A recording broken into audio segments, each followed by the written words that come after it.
Hai guys, balik lagi di channel Val Review. Seperti judulnya di video kali ini adalah part ketiga dari biologi murni itu belajar apa aja sih. Oh iya, di video ini juga aku bakal ngebagi mana yang ada praktikumnya sama mana yang enggak, seperti di video-video sebelumnya. Cuman nggak berdasarkan per hari ya. Kalian bisa lihat video aku sebelumnya juga nggak berdasarkan per hari. Aku di sini bakal bahas sebisa aku, sedetail mungkin. Kalau misalnya ada yang lupa, mungkin aku bakal tulis di description box atau mungkin nanti aku kasih tulisan-tulisan lah. Dan semoga video ini membantu bagi kalian yang ingin memiliki jurusan yang sama kayak aku.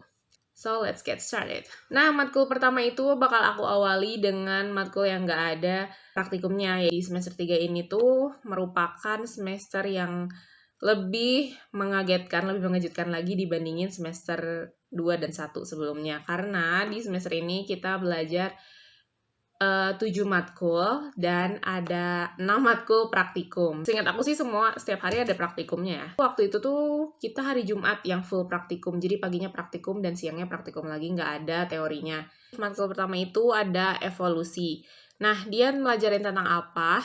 Evolusi ini tuh kita mempelajari tentang evolusi ya perubahan dalam suatu populasi atau suatu ekosistem, ya apapun itulah, yang terjadi akibat faktor eksternal ataupun internal. Nah, salah satunya itu ada mutasi, dan mutasi itu juga bisa dipengaruhi oleh faktor eksternal. Kalau misalnya aku jelasin di sini akan terlalu panjang, dan itu juga bukan bidang aku yang benar-benar aku mengerti, karena ada 4 SKS tapi dia nggak ada praktikumnya ya, seingat aku. Dalam matkul evolusi ini tuh ada per babnya juga, dan per dosennya tuh beda-beda segimana laboratorium yang akan dipelajari. Misalnya kan itu evolusi biasanya ada, kalau mutasi itu tergantung atau berkaitan pada matkul biologi sel dan molekuler sama matkul genetika. Nah, itu nanti bakal kita bahas juga gitu loh di dalam si matkul evolusi ini. Belum lagi nanti ada bagian filogeni, itu tuh kayak apa ya, dari keturunan-keturunan atas, ada pohon-pohonnya kayak gitulah, disebutnya pohon filogeni kalau nggak salah ya. Kalau misalnya salah maaf banget.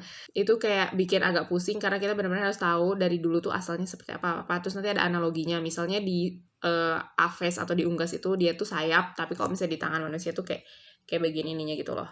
Terus kalau misalnya di paus itu tuh bagiannya apa, terus di ikan tuh di siripnya gitu, dan di kelelawar itu juga ada yang mirip jari-jarinya juga kan, itu mirip sama manusia gitu, sama hewan-hewan yang berjari lainnya. Jadi kayak perbandingannya itu kayak gimana, dan perubahannya itu dari dulu sampai sekarang kayak gimana. Itu tuh kenapa bisa terjadi, dan itu dipelajarin.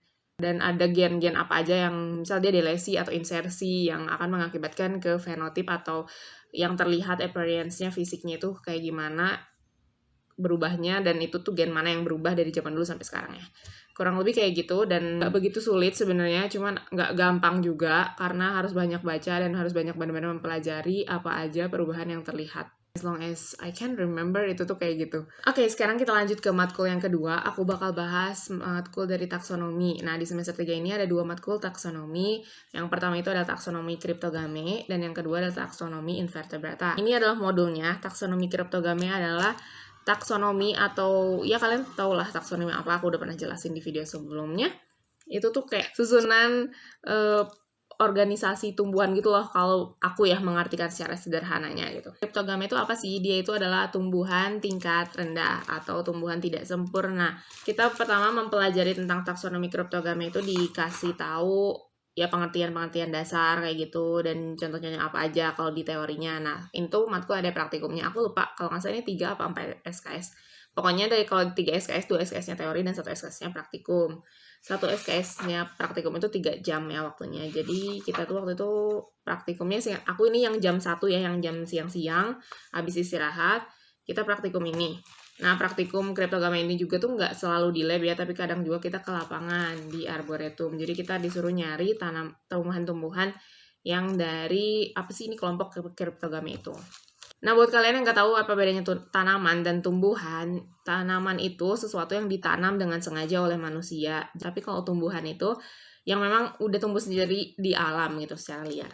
Daftar isinya tuh ada praktikum alga, ada praktikum fungi atau jamur, praktikum lihen, dan lumut, dan bryophyta. Bryophyta itu lumut, sorry. Satu lagi adalah paku atau pteridophyta. Nah, praktikum alga itu yang pertama karena dia paling gampang banget dicari. Jadi kalian bisa nyarinya itu di perairan gitu. Nah, waktu itu praktikumnya pertama dicariin dulu sama asisten laboratoriumnya, terus kita lihat di mikroskop. The next week itu kalau nggak salah kita nyari, jadi kayak cara pengambilannya itu gimana. Misal kalau dari perairan tuh disaring dulu kan, nanti gimana dimasukin ke botolnya kayak gimana itu diajarin. Dan nanti kita lihat lagi di mikroskop seperti biasa. Nah, alga itu kan dibagi-bagi ada berdasarkan warna ya, emas, merah, yang kayak gitu-gitu. Itu juga kita mempelajari dan seperti biasa selalu ada kuis before sama after praktikum. Tapi biasanya salah satu aja dan pertanyaannya juga palingan ya tujuan, prosedur, sama macam-macam alga. Terus jenis-jenis alga yang ditemukan yang paling sering itu apa. Contoh-contoh alga mikroskopis ya. Wah, ini bentuknya lucu-lucu sih kalau menurut aku. Nih itu. Kayak macam-macam banget.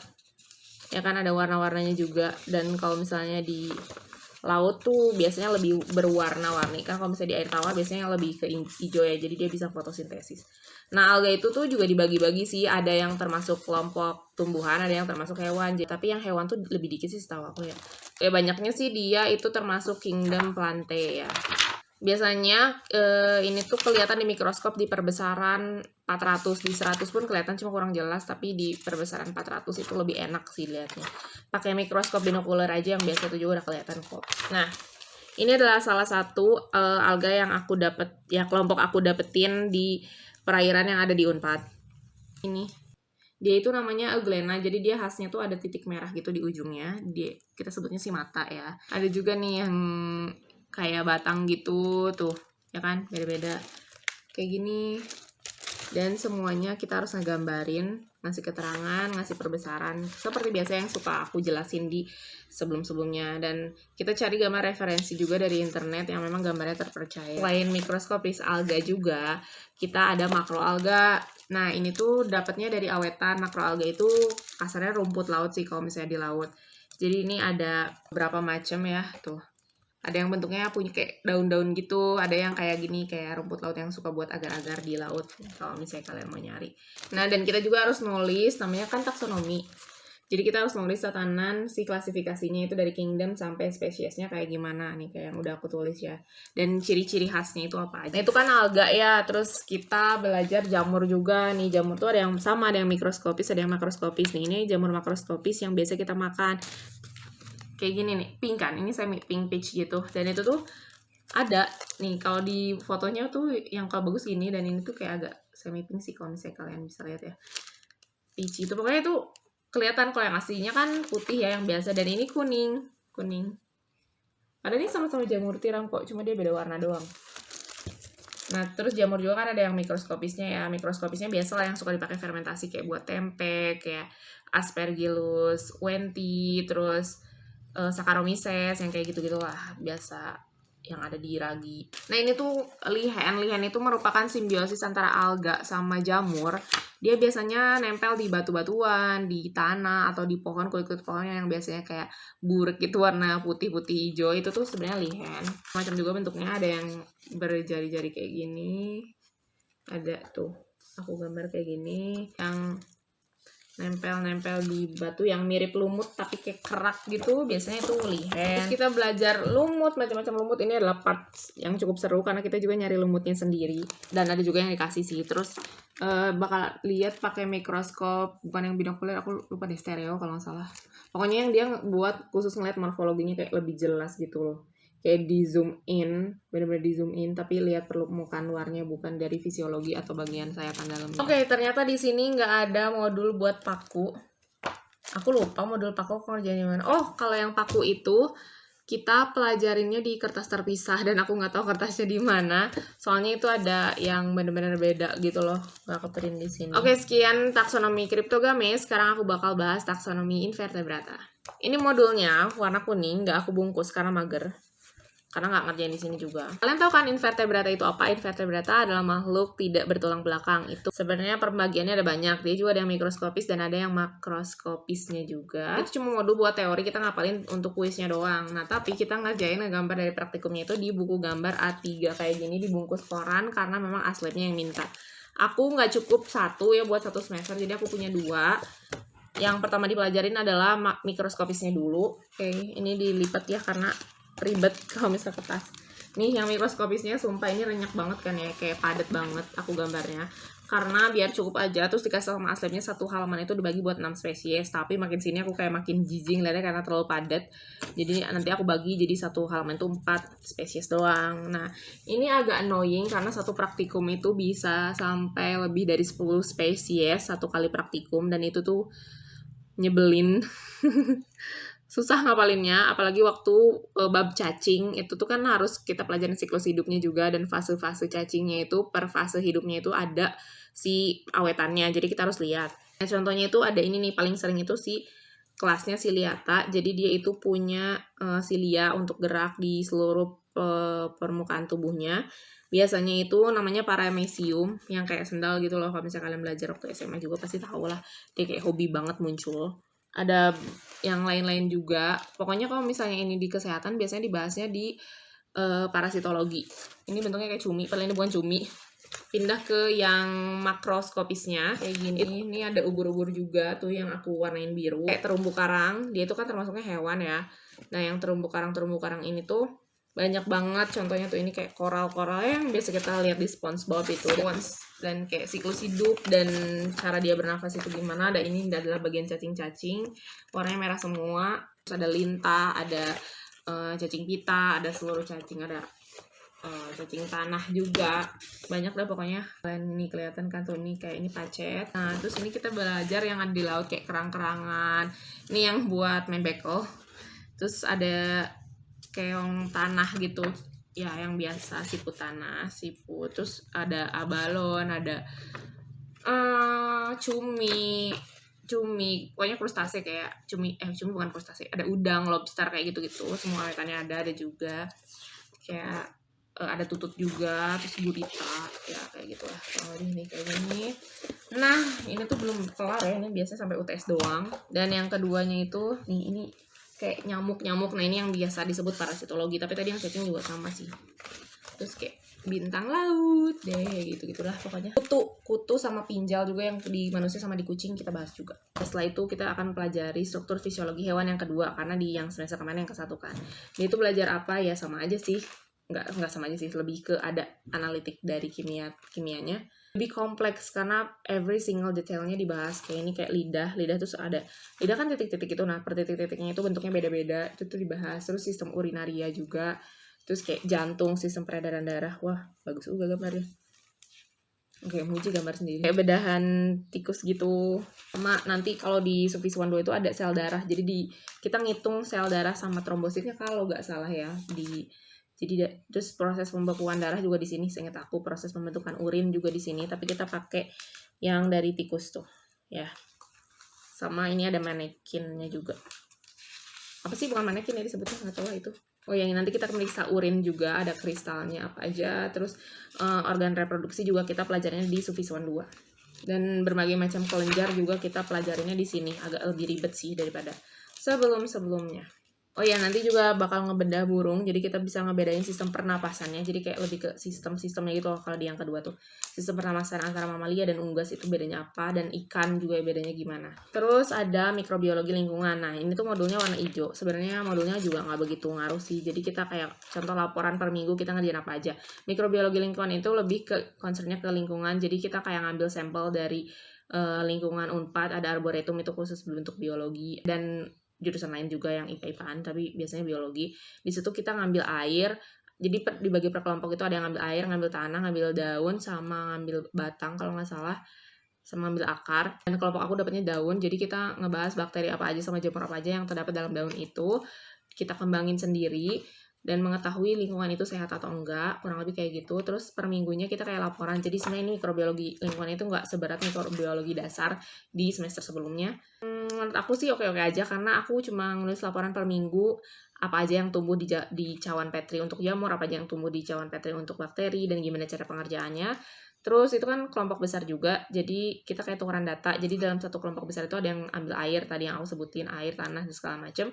Kita tukar data buat ngetukar pengetahuan aja, tapi nggak benar-benar kita kerjain yang mereka juga gitu, kayak cuma tukeran aja, ngasih tahu ilmunya gitu yang kita dapat dengan cara presentasi. Waktu itu sih aku ingatnya kayak gitu ya. UAS UTS-nya aku lupa, tapi kalau misalnya 2 matkul sebelumnya ada praktikum, UAS UTS-nya itu sistem ketek. di yang praktikumnya. Kalau teori ya biasa ditanyain teori, ordonya apa, kelasnya termasuk kelas apa, dia ciri-ciri khususnya apa, kayak gitu lah. Dan itu agak susah juga, harus benar-benar detail karena beliau-beliau para dosennya udah oke, mantep banget lah, udah hatam banget. Genetika ini ada praktikumnya apa, kita ngembang biakin Drosophila. Jadi kayak di botol kaca gitu, botol bekas kopi Nescafe yang kaca gitu, di atasnya tutupnya diganti pakai busa biar mereka bisa nafas, dan dalamnya dikasih pisang yang udah di bejekin dicampur sama apa ya, peyem kalau nggak salah, tape ya, biar si Drosophila-nya masuk. Drosophila itu adalah alat lalat buah. Jadi kita mempelajari siklus hidup dia. Kenapa dipakai dia? Karena dia paling sering mutasi gitu loh, mutasinya paling banyak macamnya dan masih bisa hidup si spesiesnya. Mutasinya dilihat dari mana? Dari bentuk mata, dari warna mata, kalau warna mata, warna sayap, bentuk badan, sama warna badan kalau nggak salah ya. Kan Drosophila matanya merah ya kalau yang beneran. Tapi merahnya itu ada yang merah cabai, ada yang merah gelap, ada yang hitam, dan sayapnya juga ada yang dia bisa terbang, ada yang enggak, ada yang sayapnya kecil, ada yang enggak. Jadi kita benar-benar ngelihat, dihitung mana yang sayapnya kecil, mana yang enggak. Benar-benar kita ngelihat dengan mata kita sendiri, dan itu kelihatan. Aku baru sadar kalau itu kelihatan. Aku kira nggak kelihatan, kan ternyata itu kelihatan. Dan kita nanti silang-silang, terus kita ngitung kenapa itu bisa terjadi, apakah itu termasuk ke dalam chi-square, maksudnya masih normal mutasinya atau enggak. Dan ada berapa yang nggak punya mata, tadi kan aku bilang ada yang normal, ada yang punya mata atau enggak, kayak gitu loh. Laporannya bentuknya itu laporan akhir. Per minggu kita praktikum, kita ngitung, dan bentuknya laporannya sebelum UTS dan setelah UTS. Kalau yang setelah UTS itu yang penyilangan. Jadi kita kayak ngambil kancing warna hitam sama putih randomly, kayak ngarang aja ngambil, terus nanti kita hitung, ada jadi perpasangan gitu loh. Nanti ada yang hitam-hitam, putih-putih, atau hitam-putih kayak gitu. Dan kita ngitung frekuensinya berapa. Terus nanti ada kemungkinan untuk keturunannya seperti apa aja, itulah sistem genetika gitu loh. Jadi kayak kita mencoba beberapa kemungkinan dalam suatu wilayah lah kasarnya, jadi si kancing itu diibaratkan sebagai populasi. Ya kurang lebih kayak gitu sih. Oke guys, sekarang aku bakal bahas struktur perkembangan tumbuhan yang kedua alias supertum 2. Kalau di video sebelumnya aku bahasnya yang ke-1, tapi sekarang aku bahas yang kedua. Nah, bedanya itu apa? Yang ke-1 itu mereka lebih ke struktur luarnya dari si tanaman-tanaman, tumbuhan-tumbuhan. Jadi morfologi si batang daun bunga itu seperti apa, terus rumus-rumus bunga, dan buah itu apa aja, mana yang disebut buah, mana yang disebut daging buah atau daging biji, atau mana yang disebut satu buah itu berapa, itu tuh lebih ke supertum 1. Tapi kalau misalnya di supertum 2 ini, itu tuh lebih ke fisiologinya alias fungsi di dalamnya. Jadi kayak struktur tapi bagian dalamnya sayatannya. Nah, sekarang sebenarnya aku pengen nunjukin ke kalian modulnya itu kayak gimana, si logbook apa sih media kerja kita. Cuman modul aku nggak tahu di mana, dan aku nanya ke beberapa temen aku pun mereka juga sama nggak tahu di mana. Seingat aku sih modul aku nggak dibalikin ya sama asisten laboratoriumnya, atau mungkin ketinggalan di kampus dan kepotong corona jadi aku nggak bisa ngambil. Mungkin nanti aku bakal ngasih beberapa cuplikan foto dari sayatan-sayatan yang aku ambil waktu praktikumnya, karena itu masih ada di grup. Nah, si sayatannya itu tuh tumbuhannya itu dari apa aja? Ada dari pinus, yang aku inget tuh dari pohon pinus. Jadi batangnya kita potong gitu. Misal ini ya, batang pohon pinus kita potong sayat, ujungnya kecil banget, tipis banget pakai silet. Terus nanti kita kasih, seingat aku sih reagennya pakai aquades doang di kaca objek gitu. Terus nanti kita tutup pakai cover glass. Terus kita amati di mikroskop perbesaran 400 bisa, 100 juga bisa sebenarnya. Terus pakai mikroskop yang stereo juga, nanti yang bagian biji strukturnya itu biar kelihatan itu loh sayatannya, yang bisa 3D gitu, cuman bukan fisiologinya. Terus nanti juga seperti biasa si Royal Discolor, I don't know how to pronounce it, tapi nulisnya Royal Discolor, oke. Terus nanti juga sayatan melintang sama membujur, itu tuh dibedain juga. Terus kan Royal Discolor itu bawahnya tuh ungu ya kalau nggak salah. Daun permukaan atas daunnya tuh hijau. Nanti aku taruh juga gambarnya ya. Ini aku kasih lihat di gambar dari modul biologi dasar ya di video yang ke-1. Nah, ini tuh kelihatan nih. Ini kalau digambar kayak gini, jadi kan atasnya hijau, bawahnya pink gitu, karena memang si daunnya pun pink ungu gitu kan itu. Ini beda nih. Ini perbesaran 100, sedangkan yang ini perbesaran 400. Beda kan, ini lebih ngezoom dan ini kayak lebih luaran gitu. Lebih luaran, nggak kurang ngezoom gitu maksudnya. Oh ya, terus di supertum 2 itu tuh kita belajar tentang macam-macam turunan-turunan dari daun. Misal di dalam daun kan juga ada stomata. Oh ya, nanti duri mawar juga disayat. Duri mawar kan bentuknya kayak segitiga gitu ya. terus disayat gitu. Seret gitu, nanti dilihat sayatannya kayak gimana.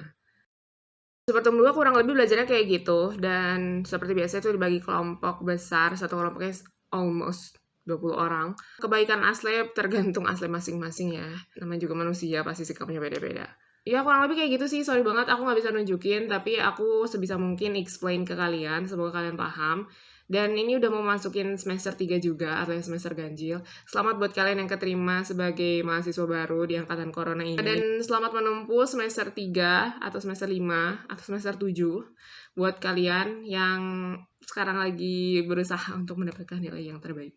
Semangat! Sekian video kali ini, semoga membantu, semoga kalian suka. Jangan lupa untuk like, comment, and subscribe. And thank you so much for watching, and I'll see you guys on the next video. Bye!